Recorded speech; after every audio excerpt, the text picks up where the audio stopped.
Hello friends, मैं आपका दोस्त डॉक्टर ख्वाहिश हयान आपके अपने चैनल डॉक्टर ख्वाहिश हयान वेलनेस पे आपका स्वागत करता हूं। फ्रेंड्स, जैसा कि आप लोग जानते हैं कि मैं हेल्थ और हेल्थ के टॉपिक्स पर वीडियोस बनाता हूं। तो मेरा जो आज का टॉपिक है वो है आंतों में होने वाली टीबी क्या होती है और क्या सिम्टम्स होते हैं उनके, कैसे हो जाती है और इसका कैसे इलाज होता है, क्या सब कुछ होता है, मैं इसके बारे में आज आपको बताने वाला हूँ। तो फ्रेंड्स, प्लीज आप लोग मेरा यूट्यूब चैनल सब्सक्राइब करें। आपका सब्सक्राइब मेरे लिए बहुत जरूरी है।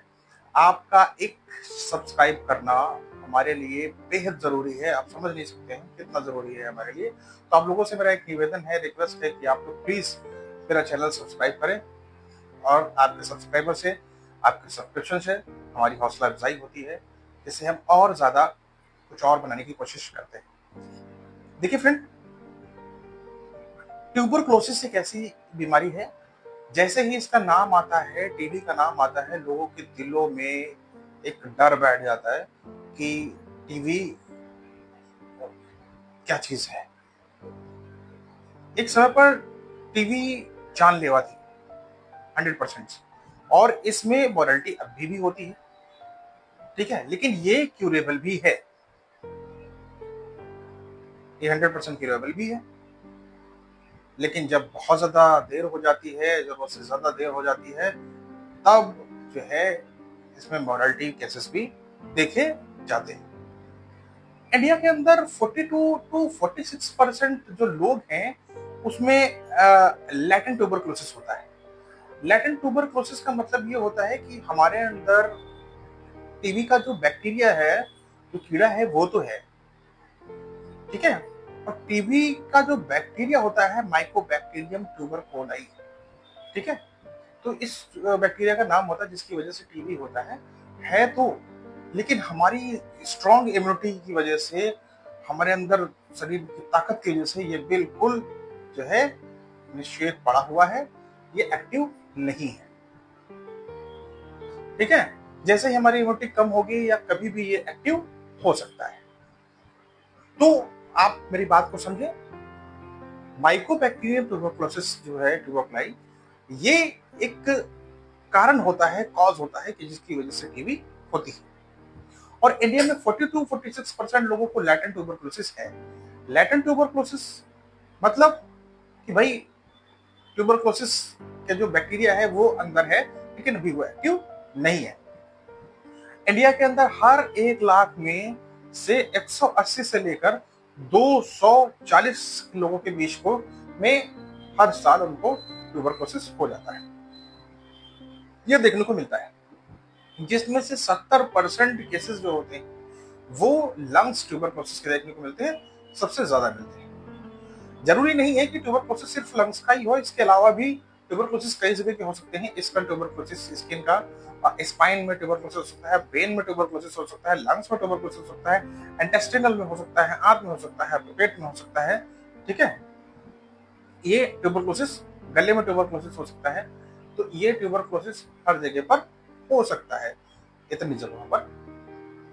अब आता है कि ट्यूबरकुलोसिस अगर पेट में हो रहा है तो हम कैसे पहचानेंगे कि पेट में ट्यूबरकुलोसिस कैसे हुआ और कहां हुआ, इसका हम पता कैसे लगाएंगे।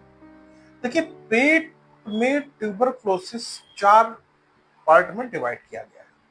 फर्स्ट, या तो वो आपकी आंतों में हो सकता है, छोटी आंत से बड़ी आंत तक, यहां पर हो सकता है, या पेट की जो पेरिटोनियम परत होती है आपको वहां हो सकता है, या पेट में जो स्ट्रॉन्ग आपके ऑर्गन्स हैं, solid organ, liver, gall bladder और स्प्लीन, लेडीजों में यूट्रस और ओवरी, इनमें हो सकता है। इसके अलावा लिम्फ नोड्स, पेट के अंदर जो गिल्टियां होती हैं, लिम्फ नोड्स होते हैं, उनमें भी टीबी हो जाती है, तो ये गिल्टियां देखने को मिलती हैं।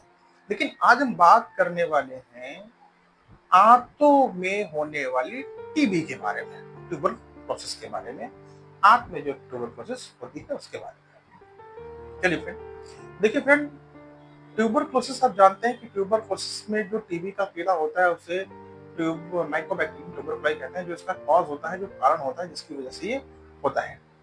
आंतों में जब भी टीबी होती है तो वो अधिकतर आपके छोटी आंत और बड़ी आंत जहां पर जंक्शन होता है, जहां पर मिलते हैं, वहां पर ज्यादा देखने को मिलता है। असल में ये पूरे जीआई सिस्टम में कहीं पर भी हो सकता है, लेकिन सबसे ज्यादा ये देखने को मिलता है इसी जगह पर, इसी टाइम पर।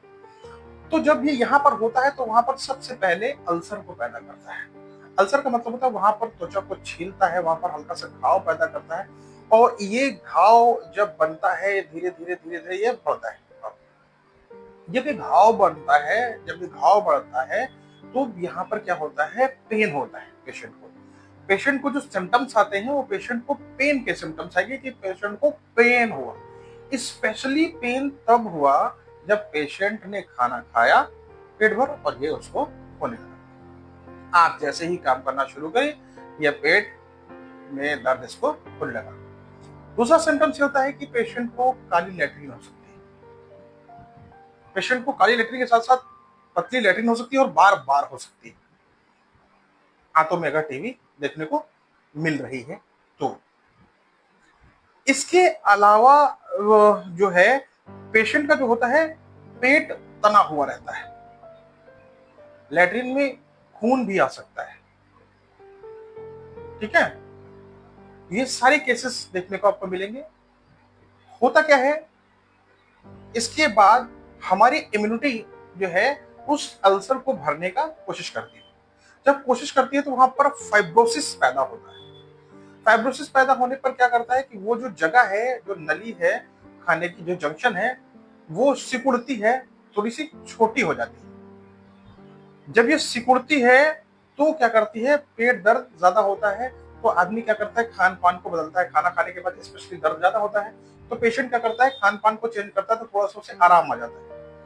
सॉलिड चीजें जैसे दाल चावल वो खा रहा है तो उस पर उससे ज्यादा दर्द हो रहा है तो फिर वो क्या लिक्विड पर आएगा। लिक्विड पर जब आएगा वो दाल ही पिएगा, चावल का पानी पिएगा, तो ऐसे में क्या होता है, उसको दर्द कम होता है और उसे लगता है कि हमें आराम है, पेट फूल नहीं रहा है, पेट तना हुआ नहीं है, आराम है। फाइब्रोसिस होने के बाद में पेट जब वहां पर नली सिकुड़ जाती है तो क्या होता है कि उस वहां पर गैस का गोला बनता रहता है। गैस का गोला बनता है जो पूरे पेट में चलता है, और जब ये गैस का गोला आपको मतलब आपके एनएस के जरिए निकल जाता है, जब भी गैस का गोला बाहर हो जाता है आपके शरीर से तो पेशेंट को आराम मिल जाता है। और जब पेशेंट को आराम मिल जाता है तो उसे ये लगता है कि ये बस हमने जो है अपना लाइफस्टाइल चेंज किया है और बस यही दिक्कत है हमें, और इसके अलावा दिक्कत नहीं है। और धीरे धीरे धीरे धीरे ऐसा होता है कि ये जो जंक्शन होता है, छोटी आंत और बड़ी आंत जहां पर मिलती है, वो एक टाइम पे बहुत ज्यादा क्लोज हो जाती है, 90% बिल्कुल बंद हो जाती है या पूरी तरह से बंद हो जाती है, जिसे हम लोग एक्यूट इंटेस्टिनल ऑब्स्ट्रक्शन बोलते हैं। कि वहां पर ये पूरी तरह से बंद हो गया, अब गैस जो है, गैस भी नहीं पास हो रही है, कुछ भी नहीं पास हो रही है, और दर्द बेइंतहा हो रहा है, तब डॉक्टर ऐसे, तब पेशेंट हमारे पास आते हैं ऐसी कंडीशन में तो बहुत ज्यादा दिक्कत में आते हैं। ऐसे पेशेंटों में हमें जो है कभी कभी सर्जरी तक भी जाना पड़ता है। जरूरी नहीं है कि आपको ट्यूबरकुलोसिस की दवा आप लोगों ने शुरू करी और आपको आराम मिल गया। अक्सर अगर ऑपरेशन हो गया है तो फिर आराम नहीं मिलता है, सर्जरी तक जाता ही जाता है। अब आता है कि कैसे डायग्नोज होती है। डायग्नोज ये होती है कि क्लोनोस्कोपी या एंडोस्कोपी, दोनों तरह से चीजें कराई जाती हैं। क्लोनोस्कोपी में आपके लैट्रिन के रास्ते से कैमरा को डाला जाता है और ये देखा जाता है कि कहाँ कहाँ रुकावट है, कहाँ पर अल्सर है, किस जगह पर रुकावट है, कैसी रुकावट है, उसे क्या करना पड़ेगा। मुंह से डाला जाता है कैमरा, वो देखा जाता है कि आपके अपर जीआई सिस्टम में, गैस्ट्रोइंटेस्टाइनल सिस्टम में कहाँ पर रुकावट है, क्या है, कहाँ पर अल्सर है, कैसे है, तो ये सारी चीजें देखी जाती है। इसके अलावा कभी कभी पेशेंटों में ये भी देखने को मिलता है यहाँ पर कि पेशेंटों में जो है गले की टीबी भी हो जाती है उनको, तो उनको लगता है खाना यहाँ पर ही रखा है, पच नहीं रहा है, खाना अंदर नहीं जा रहा है, सांस लेने में भी थोड़ी सी परेशानी हो रही है। ऐसे में अगर गले में टीबी है, जीआई अपर ट्रैक्ट में उनको दिक्कत है, तो ऐसे टीबी में साथ साथ जो है लंग्स की ट्यूबरकुलोसिस भी देखी जाती है। या अगर ऐसा जरूरी नहीं है कि आपको इंटेस्टिनल टीबी है पेट की टीबी है तो आपको लंग्स की टीबी नहीं हो सकता है साथ में आपको ये भी हो, और ये होता भी है कई बार, ठीक है। तो ऐसा जरूरी नहीं है। तो ये रहा आपको कैसे डायग्नोज करते हैं। ये सब देखने के बाद फिर डॉक्टर्स जो होते हैं टीबी के लिए और भी जांचें करा सकते हैं, और वो अपनी तरफ से टीबी के लिए जांच को कराते हैं। लेकिन फिर ध्यान देने वाली बात यह है कि अगर पेशेंट को एक्यूट इंटेस्टिनल ट्यूबरकुलोसिस हो जाता है या एक्यूट इंटेस्टिनल ऑब्स्ट्रक्शन हो जाता है, ऐसी कई कंडीशनों में जहां पर प्रेशर बढ़ने की वजह से आंत फट भी जाती है, तो फिर तत्काल सर्जरी की जरूरत पड़ती है। इंटेस्टिनल टीबी, आपकी आंतों की टीबी, ये अगर आपने सही टाइम पर ध्यान नहीं दिया तो ये बहुत ज्यादा खतरनाक भी हो सकती है। पेशेंट लिक्विड डाइट पर आ जाता है तो धीरे धीरे उसका वजन कम हो जाता है, धीरे धीरे वजन कम होता है, लेकिन वो उस पर ध्यान नहीं दे पाते। वो अपनी लाइफस्टाइल को चेंज करते हैं, उन्हें लगता है कि अब वो बिल्कुल पूरी तरह से ठीक है फ्रेंड्स, ठीक है। ये फर्स्ट हो गया। मैं आपको बताता हूं, अगर आपको सिम्टम्स कुछ दिख रहे हैं तो आपको तुरंत तत्काल डॉक्टर से मिलना है। वो सिम्टम्स ये है कि आपने खाना खाया और खाना खाने के बाद आपको दर्द होना शुरू हो गया। इसके अलावा आपको लूज मोशन हो रहा है खाना खाने के बाद, आपको काली कलर की लैट्रिन हो रही है, रेड कलर की लैट्रिन हो रही है, ब्लड आ रहा है इसमें, और पेट में गैस का गोला बन रहा है, और जब वो गैस का गोला निकल जा रहा है नस के जरिए तो आपको आराम मिल रहा है, और वो गैस का गोला पूरे पेट में चल सकता है। अगर ऐसी कोई कंडीशन हो रही है तो अपने डॉक्टर के पास जाके आपको इन सब चीजों को बताना है और उनसे कंसल्ट करना है फ्रेंड्स। देखिए फ्रेंड्स, ट्यूबरकुलोसिस को हमें हराना है, टीबी को हमें हराना है। प्रधानमंत्री श्री नरेंद्र मोदी ने भी अभी बोला है कि 2025 में हमें किसी भी तरीके से हमें यहाँ से ट्यूबरकुलोसिस को हटाना ही होगा। टीबी मुक्त अगर भारत हो जाता है तो बहुत अच्छा होता है फ्रेंड्स, और बहुत अच्छा हो जाएगा। ट्यूबरकुलोसिस एक ऐसी बीमारी है कि अगर आपने देर किया ट्यूबरकुलोसिस में तो फिर ये जानलेवा बीमारी हो सकती है, और इसमें मैंने अपनी मां को खोया है तो मुझसे बेहतर से कोई नहीं जानता फ्रेंड्स।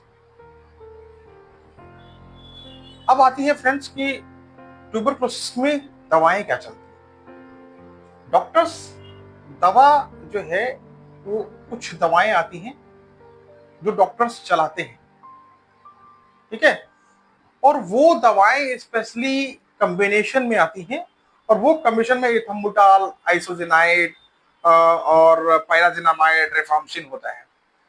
ये दवाएं चलती हैं, ये गवर्नमेंट में भी आपको मिलती हैं एटीटी, और आपको प्राइवेट में भी मिलती हैं, तो ये आपको हर जगह चल सकती हैं। प्राइवेट में आपको AK-84, AK-83 के नाम चलती है।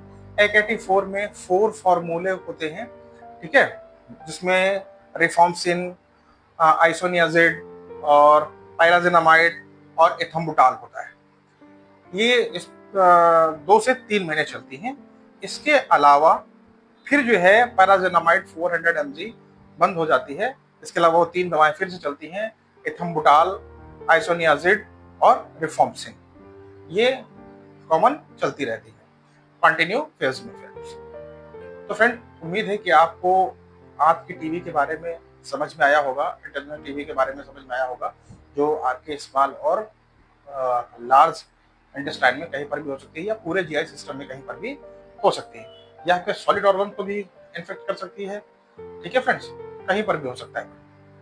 तो फ्रेंड्स, आज में ट्यूबरकुलोसिस में आज इतना ही, और नेक्स्ट जो वीडियो मैं बनाऊंगा वो फिर पेट के अंदर पेरिटोनियम कैविटी में जो ट्यूबरकुलोसिस जाता है उसके ऊपर होगा। आज के लिए फ्रेंड इतना ही, और आपसे उम्मीद है कि आप लोगों ने अब तक हमारा यूट्यूब चैनल सब्सक्राइब कर दिया होगा। हमारा मतलब ये आपका ही है, इसे आपको ही आगे बढ़ाना है, और आपको ही जो कुछ करना है करना है। तो ये आपने अब तक यूट्यूब चैनल सब्सक्राइब कर दिया होगा, और आपने बेल आइकन को, जो घंटी का बटन दिख रहा है, उसको भी आप लोगों ने दबा दिया होगा, जिससे आगे आने वाली मेरी जितनी भी अपकमिंग वीडियोस हैं उनका नोटिफिकेशन आपको मिल जाए फ्रेंड्स। तो फ्रेंड, आज के लिए इतना ही, फिर मुलाकात होगी फिर कभी किसी और चीज पे, किसी और टॉपिक पे। तब तक के लिए अल्लाह हाफिज़।